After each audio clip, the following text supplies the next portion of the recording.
Welcome और YouTube channel study campus. आज हम आप लोगों को प्रोनाउन के बारे में बताने जा रहे हैं। इसके पहले मैंने आपको संज्ञा के बारे में बताया था। आज प्रोनाउन या सर्वनाम के बारे में बताएंगे। सर्वनाम क्या होता है? सर्वनाम वह शब्द होता है जो संज्ञा के स्थान पर प्रयोग किया जाता है। सर्वनाम वह शब्द है जिसका प्रयोग हम संज्ञा के स्थान पर करते हैं या संज्ञा के बदले में करते हैं, वही सर्वनाम होता है। सर्वनाम अगर हम देखेंगे तो हिंदी के जो मूल सर्वनाम होते हैं वो उसकी संख्या होती है 11। हिंदी के मूल सर्वनाम की संख्या 11 होती है। जैसे लिख दिया है हमने, मैं, तू, आप, यह, वह, जो, सो, कौन, क्या, कोई, कुछ। ये अगर हम कुल देखेंगे तो ये इसकी संख्या कुल 11 होती है। तो आपको बस ये याद करना है कि हिंदी के मूल सर्वनाम की संख्या कितनी होती है। हिंदी के मूल सर्वनाम की संख्या 11 होती है। दूसरा, अगर प्रयोग की दृष्टि से हम सर्वनामों की संख्या को देखेंगे तो इसकी कुल संख्या 6 होती है। प्रयोग की दृष्टि से सर्वनाम की कुल संख्या 6 होती है। यही एग्जाम में पूछा भी जाता है कि कितने सर्वनाम होते हैं। तो सर्वनाम की संख्या अगर हम प्रयोग की दृष्टि से देखेंगे तो 6 होती है। और ऐसे भी अगर पूछा जाए कितने सर्वनाम हैं तो सर्वनाम 6 हैं। अब सारे सर्वनाम लिखा हुआ है। नंबर 1 पुरुषवाचक सर्वनाम, नंबर 2 निजवाचक, नंबर 3 संकेतवाचक, नंबर 4 अनिश्चयवाचक, 5 संबंधवाचक, 6 प्रश्नवाचक। तो पुरुषवाचक क्या है? पुरुषवाचक सर्वनाम में मैं, तू, वह, मैंने, तो ये सब पुरुषवाचक है। निजवाचक में क्या है? आप, निजवाचक आप है, स्वयं भी है, ये सब निजवाचक हैं। स्वयं, आप, ये सब निजवाचक हैं। और संकेतवाचक या निश्चयवाचक वह सर्वनाम है, जैसे यह, वह, नजदीकी दिखाने के लिए यह का प्रयोग करते हैं, दूरी दिखाने के लिए हम वह का प्रयोग करते हैं। इसको हम संकेतवाचक सर्वनाम कहते हैं। नंबर 4 होता है अनिश्चयवाचक सर्वनाम, जिसमें कोई निश्चित ना हो, निश्चित मात्रा ना हो, जैसे कोई है, कुछ है, हम इसको अनिश्चयवाचक सर्वनाम की संज्ञा देंगे या सर्वनाम कहेंगे। नंबर 5 है संबंधवाचक सर्वनाम। संबंधवाचक सर्वनाम में जो, सो, ये सब आता है। प्रश्नवाचक में कौन, क्या, ये सारे शब्द किसमें आते हैं? प्रयोग की दृष्टि से जो 6 सर्वनाम होते हैं उन्हीं 6 सर्वनाम में अलग अलग होते हैं। तो अब एक एक सर्वनाम की हम विशद व्याख्या करेंगे। तो सबसे पहला जो सर्वनाम आता है इसको हम कहते हैं पुरुषवाचक सर्वनाम। और नॉर्मली आप ये चीज समझ गए होंगे कि सर्वनाम होता क्या है। सर्वनाम वह शब्द होता है जिसका प्रयोग हम संज्ञा के स्थान पर करते हैं। अब इसमें हम ये देखेंगे कि सर्वनाम कितने प्रकार के होते हैं। एक होता है प्रथम पुरुष, प्रथम, और उसके बाद होता है द्वितीय, उत्तम पुरुष, उसके बाद मध्यम पुरुष, फिर उसके बाद अन्य पुरुष। 3 सर्वनाम, पुरुषवाचक सर्वनाम के 3 भेद होते हैं। उत्तम पुरुष, नंबर 2 मध्यम पुरुष,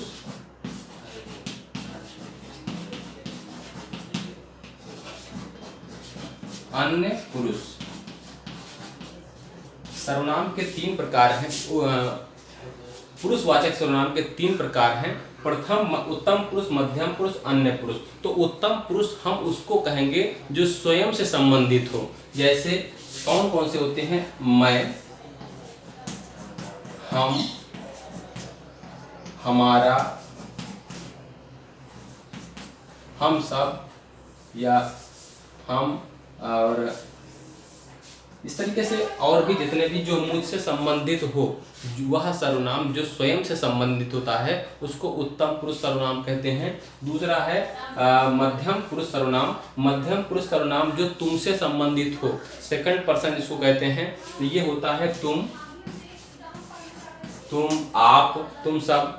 अन्य पुरुष क्या होता है? अन्य पुरुष का मतलब होता है जो थर्ड पर्सन हो, मतलब तीसरा व्यक्ति, जैसे वह है, वे है, वह या वे। तो हम इन तीनों को कहेंगे। पुरुषवाचक सर्वनाम में 3 भेद होते हैं, उत्तम पुरुष, मध्यम पुरुष, अन्य पुरुष। तो ये आपने समझा पुरुषवाचक सर्वनाम। इसके बाद दूसरा आप निश्चयवाचक सर्वनाम समझिए।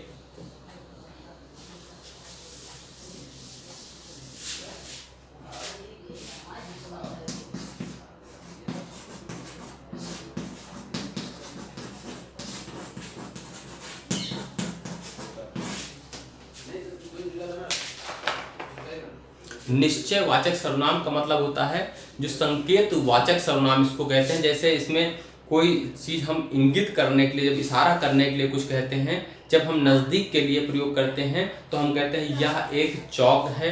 अगर हम दूर के लिए कहेंगे तो वह एक पेड़ है या वह एक वृक्ष है। या हम नज़दीक के लिए यह का प्रयोग करते हैं और दूर के लिए वह का प्रयोग करते हैं। निश्चयवाचक सर्वनाम में ये दो प्रकार के होते हैं, एक नज़दीक के लिए होता है, एक दूर के लिए होता है। जैसे यह एक मेरी पुस्तक है, यह मेरी पुस्तक है। तो जो यह है, यह शब्द यह दिखा रहा है कि वह नज़दीक है, और अगर हम वह का प्रयोग करेंगे तो इसका मतलब वह शब्द यह दिखा रहा है कि जो वस्तु है वो वक्ता से दूर मौजूद है। जैसे हम लिखें वह एक वृक्ष है, तो जो वह शब्द दिखा रहा है, वह शब्द यहाँ पर संकेत करने वाला शब्द दिखा रहा है, या संकेत वाचक सर्वनाम या निश्चयवाचक सर्वनाम इसको हम कहेंगे, यह और वह। तो ये दो सर्वनाम आप समझे। कौन कौन से सर्वनाम समझे आपने? एक पुरुषवाचक सर्वनाम समझा, दूसरा निश्चयवाचक सर्वनाम समझा। अब थर्ड देखिए, अब देखिए थर्ड नंबर आता है अनिश्चयवाचक सर्वनाम। अनिश्चयवाचक सर्वनाम का मतलब ये होता है कि ये वह शब्द होता है जिससे किसी निश्चितता का बोध नहीं होता है, उसको हम अनिश्चयवाचक सर्वनाम कहेंगे। जैसे कोई शब्द है, कोई आ रहा है, कोई आ रहा है,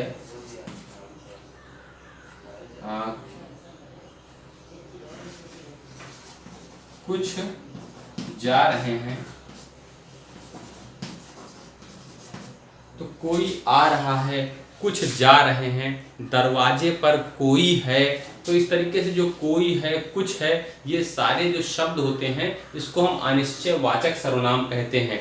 और जैसे दरवाजे पर कोई है, स्वाद में कुछ कमी है, तो ये सारे शब्द क्या होते हैं? अनिश्चयवाचक सर्वनाम होते हैं। उसके बाद तीसरा आता है संबंधवाचक सर्वनाम।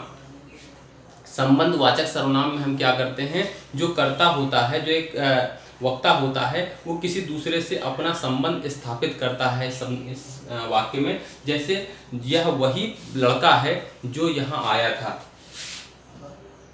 यह वही लड़का है जो यहाँ आया था। देखिए, यह वही लड़का है जो यहाँ आया था, मतलब जो यह वही या जो, तो ये जो शब्द आया है हम इसी को संबंधवाचक सर्वनाम कहेंगे। जो ये यह है, ये वही लड़का है, ये जो यहाँ आया था, तो वो लड़का इससे संबंध अपना स्थापित कर रहा है, तो इसी को हम कहते हैं संबंध सूचक सर्वनाम। कोई व्यक्ति होता है तो हम वह जो का प्रयोग करते हैं, कोई स्थान होता है तो जहाँ का प्रयोग करते हैं, और कोई वस्तु होता है वहाँ पर भी हम जो का प्रयोग करते हैं। तो ये संबंध सूचक सर्वनाम होता है। उसके बाद जो प्रश्नवाचक सर्वनाम होता है, प्रश्नवाचक में सर्वनाम में जैसे आ जाता है तुम क्या कर रहे हो, तुम कौन हो,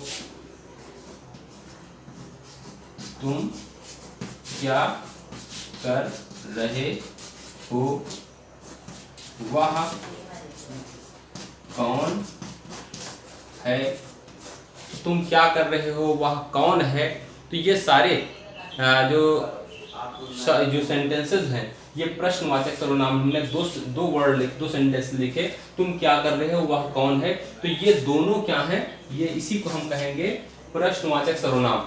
एक और सर्वनाम है जिसको हम निजवाचक सर्वनाम कहते हैं। निजवाचक का मतलब स्वयं के से संबंधित जो हो, अपना। ये तुम अपना काम क्यों कर रहे हो,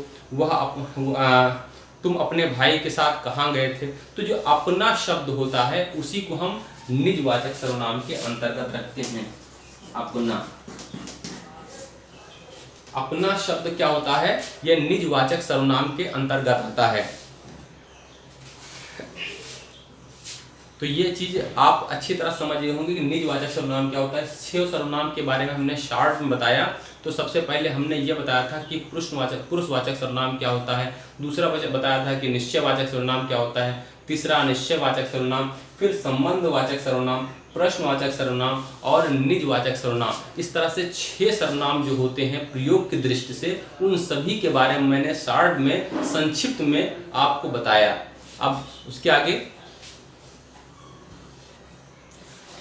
तो आशा है सर्वनाम अच्छी तरह से आप समझ गए कि सर्वनाम के बारे में बस इतना ही है कि ये कितने प्रकार के होते हैं। ज़्यादातर इसमें से पेपर में यही पूछा जाता है कि सर्वनाम कितने प्रकार के होते हैं। सर्वनाम 6 प्रकार के होते हैं और सभी सर्वनाम के बारे में 6 सर्वनाम के बारे में मैंने बताया। अब बस इससे ज़्यादा एग्जाम में ज़्यादा कुछ नहीं पूछा जाता है। विशेषण में बहुत कुछ पूछा जाता है, लेकिन सर्वनाम में बस इतना ही पूछा जाता है, 6 सर्वनाम। जो मूल सर्वनाम हमने ये भी बताया कि मूल सर्वनाम की संख्या कितनी होती है, तो मूल सर्वनाम की संख्या हमने 6 संख्या बताई है इसकी।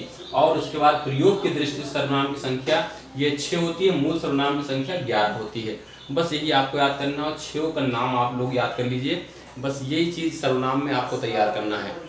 और आज इतना ही। अब नेक्स्ट डे हम जब विशेषण पढ़ाएंगे तो विशेषण में भी उसको विस्तार समझाएंगे जो कुछ पेपर में उससे संबंधित आता है। ठीक है, धन्यवाद।